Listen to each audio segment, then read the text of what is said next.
Hello friends, welcome to my channel. This is Pushpanjali and today we will discuss about thrombosis. तो हम लोग देखेंगे thrombosis. सबसे पहले इस टर्म को समझते हैं और एक इम्पॉर्टेंट बात कि ये हम पढ़ते हैं सर्कुलेटरी डिस्टर्बेंस के अंदर, यानी कि ऑब्स्ट्रक्टिव सर्कुलेटरी डिस्टर्बेंस के अंदर हम थ्रोम्बोसिस पढ़ेंगे। तो मतलब क्या हो रहा है, ये हमारा जो सर्कुलेशन है उसमें ऑब्स्ट्रक्शन क्रिएट करेगा। जो भी हम ये टर्म पढ़ने जा रहे हैं थ्रोम्बोसिस, वो क्या करेगा, हमारा जो सर्कुलेशन है उसमें क्या ऑब्स्ट्रक्शन क्रिएट करेगा। तो इससे हम डिस्कस करते हैं इस टर्म को, what is the meaning of the thrombosis. ठीक है, तो थ्रोम्बोसिस पहली बात तो क्या है, एक प्रोसेस है। इस प्रोसेस में होता क्या है, ये प्रोसेस है formation of the solid mass. For example blood clot का फॉर्मेशन होगा इस प्रोसेस में। Thrombosis is the process of the formation of the solid mass in blood vessel. तो ये टर्म याद रखिएगा कि थ्रोम्बोसिस क्या है, प्रोसेस है सॉलिड मास के फॉर्मेशन की, यानी कि ब्लड क्लॉट के फॉर्मेशन की प्रोसेस को हम क्या कहते हैं, थ्रोम्बोसिस कहते हैं। अब हम इसकी डेफिनेशन देखते हैं यहाँ पर डेफिनेशन। ठीक है, तो thrombosis is the process of formation of a clot, of a blood clot inside blood vessel and obstructing the flow of blood in the circulatory system। तो ये लिखेंगे हम लोग डेफिनेशन में क्या, thrombosis is the process of the formation of a blood clot inside blood vessel and obstructing the flow of blood in the circulatory system। और साथ में इम्पॉर्टेंट क्या है कि thrombosis में अगर in the veins called venous thrombosis और इन arteries called arterial thrombosis. तो अगर वेन्स में होगी तो क्या बोलेंगे, वीनस थ्रोम्बोसिस, और अगर आर्टरीज में होगी तो क्या बोलेंगे, आर्टीरियल थ्रोम्बोसिस। ठीक है, तो ये टाइप में भी आप लिख सकते हैं कि वेनस थ्रोम्बोसिस वेन्स में है तो टाइप ऑफ थ्रोम्बोसिस में लिख सकते हैं हम लोग वेनस थ्रोम्बोसिस, आर्टीरियल थ्रोम्बोसिस, मतलब जिस जगह पे होगी उसे हम डिफाइन कर देंगे। ठीक है, अब हम लोग देखते हैं इसके आगे। तो सबसे पहले हम लोग ब्लड वेसल का स्ट्रक्चर देखेंगे क्योंकि वो समझना बहुत इंपॉर्टेंट है। देखेंगे structure of the blood vessel. तो यहाँ पर थोड़ा सा डिफरेंस है और ये नेम याद रखिएगा। यहाँ पर आर्टरी और वेन में डिफरेंस क्या होता है, जो वेन का ल्यूमेन होता है वो ब्रॉडर होता है कंपैरेटिवली आर्टरी के। तो ऐसा डिफरेंस क्यों आता है वो देखते हैं। तो इनके स्ट्रक्चर में थोड़ा सा माइन्यूट सा डिफरेंस होता है, ये कि जो इनकी जो लेयरिंग है वो सेम होती है। कौन कौन सी, एंडोथीलियम ये इनर साइड होती है, then tunica intima, then tunica media, then tunica externa ये आउटर साइड होती है एक्सटर्ना, और इनर साइड क्या होती है सबसे, एंडोथीलियम। तो अगर कैपिलरी होगी तो सिर्फ एंडोथीलियम की बनी होगी और बाकी ब्लड वेसल्स में ये चारों लेयर प्रेजेंट होंगी। ठीक है, कोई भी ब्लड वेसल हो। डिफरेंस क्या होता है, जो आर्टरी की मीडिया होती है वो कंपैरेटिवली वेन्स के बहुत थिक होती है। तो आर्टरी की जो ट्यूनिका मीडिया होती है वो बहुत थिक होती है और वेन्स की इक्वल लेंथ में होगी, इक्वल ब्रेथ होगी वेन्स में। तो यही डिफरेंस होता है, इसलिए वेन्स का जो ल्यूमन होता है वो ब्रॉडर होता है कंपैरेटिवली आर्टरी के, और आर्टरी का नैरो होता है। तो ये externa, media, intima and endothelium. तो इनर साइड क्या हुई, एंडोथीलियम। ब्लड किसके कांटेक्ट में आएगा, एंडोथीलियम के। अब हम लोग देखते हैं कि ब्लड फ्लो कैसे करता है। ठीक है, वेसल्स के अंदर देखेंगे structure of the blood vessel. तो यहाँ पर थोड़ा सा डिफरेंस है और ये नेम याद रखिएगा। यहाँ पर आर्टरी और वेन में डिफरेंस क्या होता है, जो वेन का ल्यूमेन होता है वो ब्रॉडर होता है कंपैरेटिवली आर्टरी के।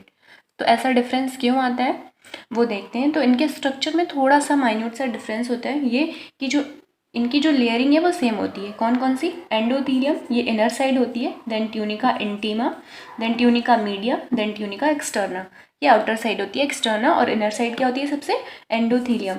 तो अगर कैपिलरी होगी तो सिर्फ एंडोथीलियम की बनी होगी और बाकी ब्लड वेसल्स में ये चारों लेयर प्रेजेंट होंगी। ठीक है, कोई भी ब्लड वेसल हो। डिफरेंस क्या होता है, जो आर्टरी की मीडिया होती है वो कंपैरेटिवली वेन्स के बहुत थिक होती है। तो आर्टरी की जो ट्यूनिका मीडिया होती है वो बहुत थिक होती है और वेन्स की इक्वल लेंथ में होगी, इक्वल ब्रेथ होगी वेन्स में। तो यही डिफरेंस होता है, इसलिए वेन्स का जो ल्यूमन होता है वो ब्रॉडर होता है कंपैरेटिवली आर्टरी के, और आर्टरी का नैरो होता है। तो ये externa, media, intima and endothelium. तो इनर साइड क्या हुई, एंडोथीलियम। ब्लड किसके कांटेक्ट में आएगा, एंडोथीलियम के। अब हम लोग देखते हैं कि ब्लड फ्लो कैसे करता है। ठीक है, वेसल्स के अंदर यहाँ पर हम लोग देखेंगे ब्लड फ्लो कैसे करता है। तो जो ब्लड वेसल्स होती हैं उनके सेंटर पर जाएगा आरबीसी और डब्ल्यूबीसी, यानी कि सेंटर स्ट्रीम में क्या क्या होगा, ब्लड सेल्स होंगी। देन उसके बाद जो पेरीफेरी पे आएंगे तो प्लेटलेट्स होंगी। देन उससे यानी कि एंडोथीलियल के कांटेक्ट में क्या होगा, प्लाज्मा होगा। इस तरीके से जो होगा ब्लड फ्लो करता है। ठीक है, ब्लड वेसल में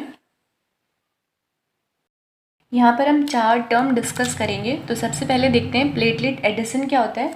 एंडोथीलियल यानी कि एंडोथीलियल लेयर पे डायरेक्ट जब प्लेटलेट आएंगी और कांटेक्ट में इसके टच में आएंगी, तब इसे क्या कहेंगे हम लोग, फर्स्ट लेयर जो प्लेटलेट की फॉर्म होगी उसे क्या कहेंगे, प्लेटलेट एडिशन कहेंगे। देन उसके बाद फिर से प्लेटलेट फॉर्म होंगी, इसके कांटेक्ट में आएंगी। यहाँ पर जो प्लेटलेट हैं पहले से, वो प्लेटलेट और प्लेटलेट को एक्टिवेट होके अपनी तरफ अट्रैक्ट करेंगी, यानी कि ये एक्यूमुलेट करेंगी प्लेटलेट्स को। तो जो दूसरी लेयर फॉर्म होगी, दूसरी तीसरी, उसे क्या कहेंगे, प्लेटलेट एग्रीगेशन कहेंगे।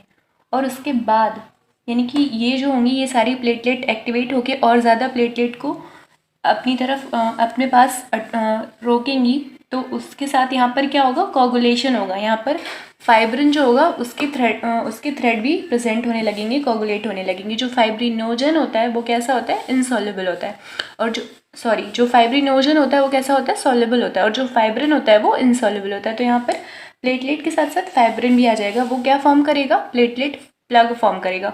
और इसके बाद जो फाइब्रिन की लेयर और मोटी होती चली जाएगी उसे क्या कहेंगे हम लोग, थ्रोम्बस। तो इस तरीके से थ्रोम्बस का फॉर्मेशन होता है। यहाँ पर हम लोग देखेंगे कॉज ऑफ थ्रोम्बोसिस। तो इसमें 3 कॉज देखेंगे मेनली, एंडोथेलियल इंजरी जो हमारा प्राइमरी कॉज होगा, then abnormal blood flow, then hypercoagulability. और ये तीनों इंक्लूडेड है वर्चुअस ट्रायड में, यानी कि इनमें से कुछ भी होगा तो क्या कॉज करेगा, थ्रोम्बोसिस कॉज करेगा। ठीक है, इनका डायरेक्शन भी देखिएगा, इस एरो में उन्होंने जो वर्चुअस ट्रायड में बनाया उन्होंने स्पेशली इस तरीके से बताया हुआ है। और ये तीनों बहुत ही इंपॉर्टेंट है।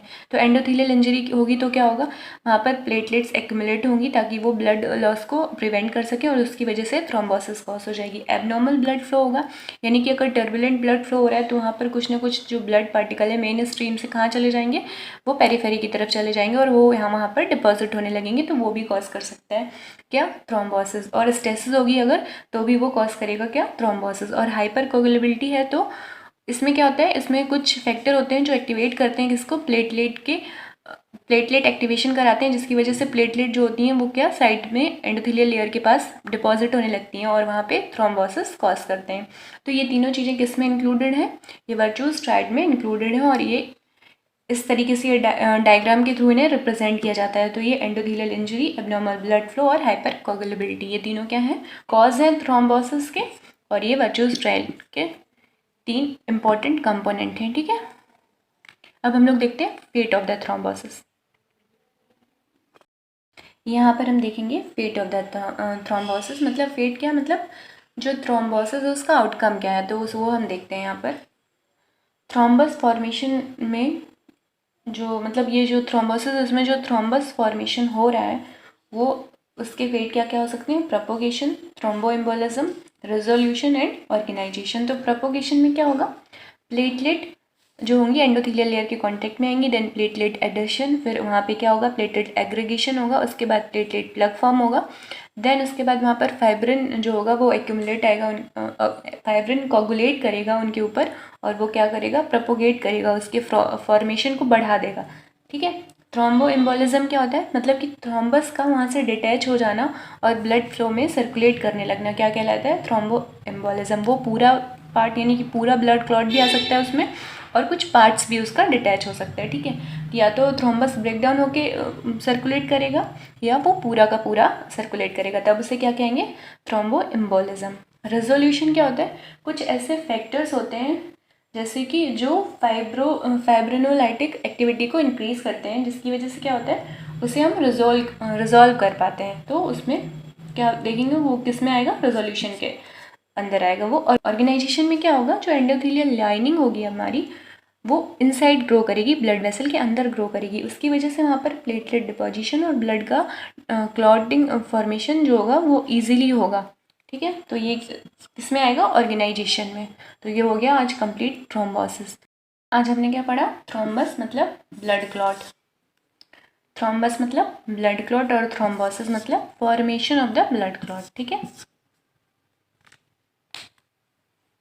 तो वीडियो लाइक कर दें, शेयर कर दें, सब्सक्राइब कर दें चैनल को, और कुछ पूछना है तो कमेंट करके पूछ सकते हैं। Thanks for watching, take care and bye bye.